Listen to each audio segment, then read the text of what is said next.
All right, so good morning. This question is from the chapter of current electricity, and the focus of this question is the electrical conductivity of metals. Now, if you see why I say metals, because it refers to the Ohm's law, which is only applicable to metals. So let's discuss this question. So before I start discussing the question, let me simplify this question for you. So the question is between electric field and temperature, what decides the relaxation time? Okay, and how does it link with resistivity? So relaxation time and resistivity are linked to each other. Just one word of caution: NCERT has used the word relaxation time, which is wrong.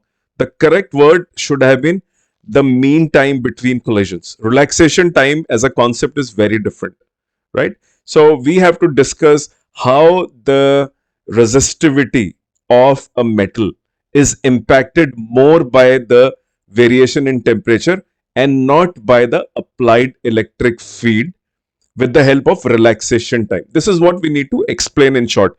The question language is very poorly written. So therefore, I thought I should make your life simple and give you a simple language to understand the question. It's very hard to understand the language of NCERT, but my understanding is they're trying to say that how does resistivity depend on temperature and not on the electric field? Explain it with the help of the concept of relaxation time. Let's start discussing this now. The question talks about relaxation time is nearly independent of applied E, whereas it changes significantly with temperature. First fact is in part responsible for Ohm's law. So my suggestion to you is first understand and go and derive Ohm's law. Okay, derive Ohm's law.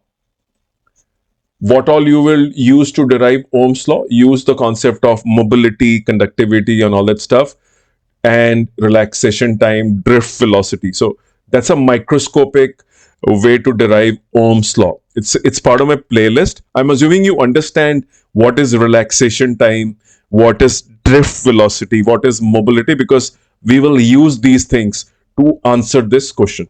The question is why temperature? How is that the temperature impacts the resistivity, okay, which is this. If you notice this resistivity, the resistivity of metals, how does it impact? Okay, let's discuss this. See, if what I'm drawing now is the lattice of a metal. All right, so these are the positive ions, and this could be any metal, okay, and these are the positive ions, and then what you have is electron, right? These are called as conduction electrons. Conduction electrons available inside the metal. Now this could be aluminum, which is a good conductor. It could be copper, it could be iron, so on and so forth. These are it's a metallic lattice, right? Now when you apply an electric field to this, okay, let me show you with the help of a diagram. What is the job of the electric field? Now if you notice the electron at a room temperature, okay, if now let's talk about room temperature, and what you do is you apply an electric field. The electron experiences a force which is mass into acceleration is equal to EE, right? And this is the acceleration, and then when it starts moving inside the lattice, it has an average velocity with which it traverses this matrix, right? So this is the lattice you have, and the electron is going through it with some average velocity known as the drift velocity under the influence of electric field. So the drift velocity is because of the electric field, right? And I can write this acceleration as mass into v drift divided by relaxation time is equal to EE. In fact, this is not relaxation time. This is the mean time between the collision. Mean time, between collisions. So just remember that the tau which I've written is not relaxation time. Relaxation time is not same as mean time between collisions. Okay, So this is velocity divided by time, and this is your electric field and E. So what is the job of electric field? So if you have a metal at room temperature, most of the electrons are in random motion. Okay, so if you are just in a room temperature, if you're just at room temperature, the electrons are in random motion, right? And if you know the motion is controlled by, so there is a random velocity because of the temperature, 3 by 2 kt. Okay, T is the temperature in Kelvin. This is the energy of the electron, and you could write it as half mv square, but that's your random velocity. The number of electrons which were entering a cross section was equal to the number of electrons which were leaving the cross section. So these are entering and these are leaving. So the net current was 0. So this is at the room temperature without electric field. Now you apply the electric field. What you're doing is you're directing the electron. Okay, when you apply the electric field, what you're doing is you're directing the electrons in a particular direction, and the velocity of the directed electron, which now does not have much of the thermal velocity because of the room temperature, the directed electron moves under the influence of electric field. So electric field, the only job of electric field is to direct the electron and provide a drift velocity to it. Okay, drift velocity. So this velocity is an average velocity because there are so many electrons moving under the influence of electric field. The velocities are not equal. What we decide to do is take the average of these velocities, which is called as drift velocity. So if you consider something like resistivity, right? What is resistivity? If you think, I'm not talking about mathematical definition. Resistivity is like some sort of material property.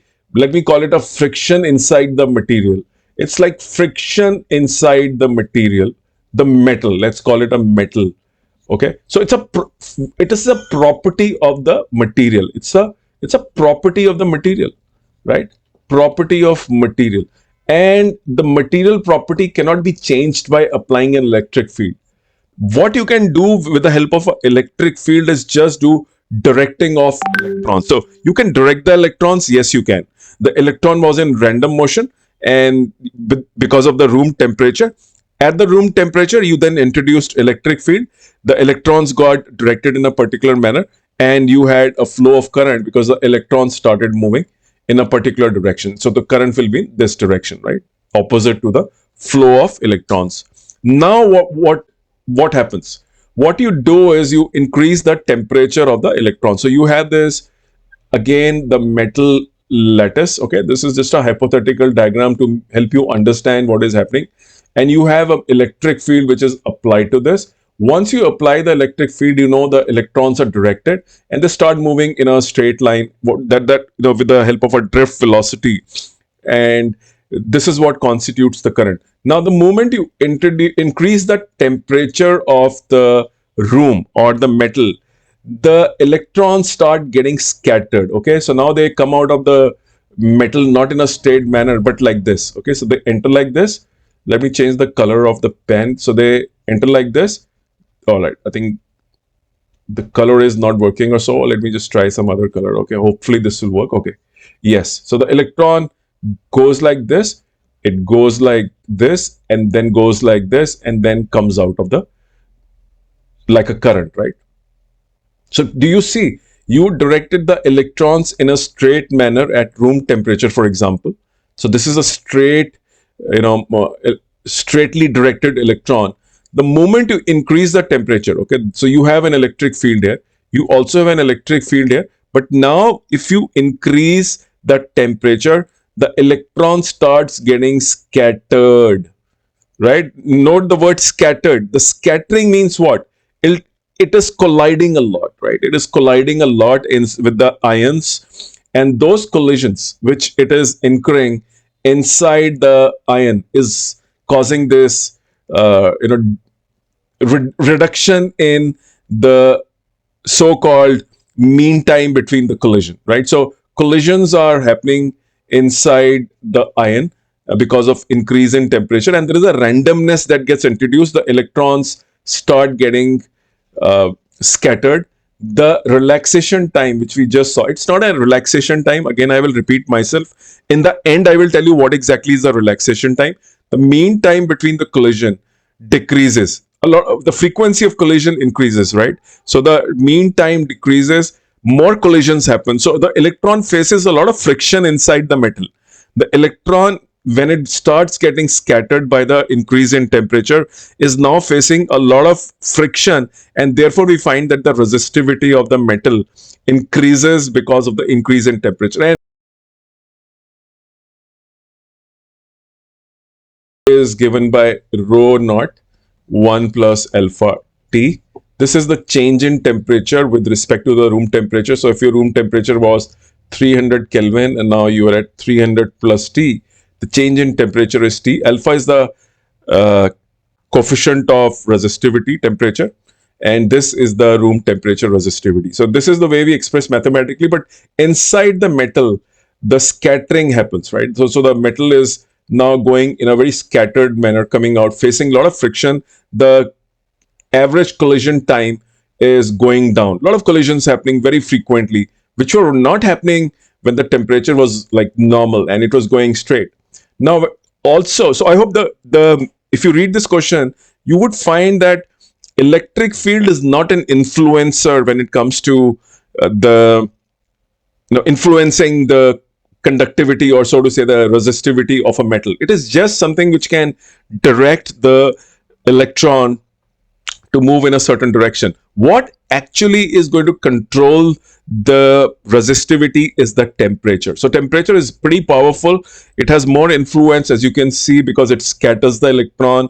The relaxation time, I will again repeat, this is not the relaxation time. I'm using the wrong word. It's a mean time between the collisions. Now let me just clarify the relaxation time and get rid of the mystery.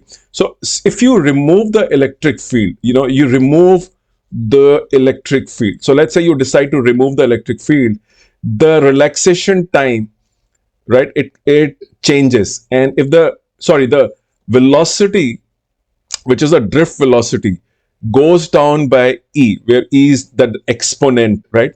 So this, when you remove the electric field and the velocity reduces by an amount of 1 by E, right? So the new velocity is this, right? As you have removed the electric field, the velocity will go down. You don't have that level of the strength for you to direct the electron, because the electric field has been switched off. The electron takes some time to reduce its velocity by a factor of 1 by E. So once you remove the electric field, the velocity goes down and the velocity becomes 1 by E times the velocity of the drift.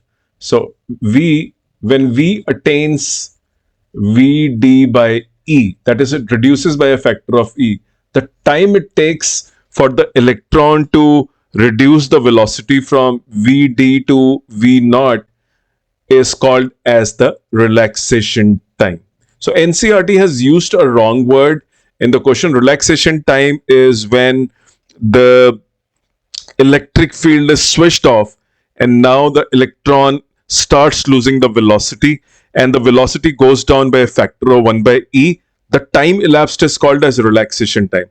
This has nothing to do with concept of resistivity, right? So I think NCERT should correct this question and use the word mean time between the collisions. I hope this is clear in your mind that mean time between the collision is different, and the concept of relaxation is different. Relaxation occurs when electric field is switched off, the velocity starts going down, so on and so forth. So I hope you enjoyed this video. Very good explanation on this topic for class 12th. A lot of details are there, but I've left them because they're not part of class 12th syllabus. Please also watch my current electricity playlist. You will find some beautiful numericals and concepts associated. Thank you very much.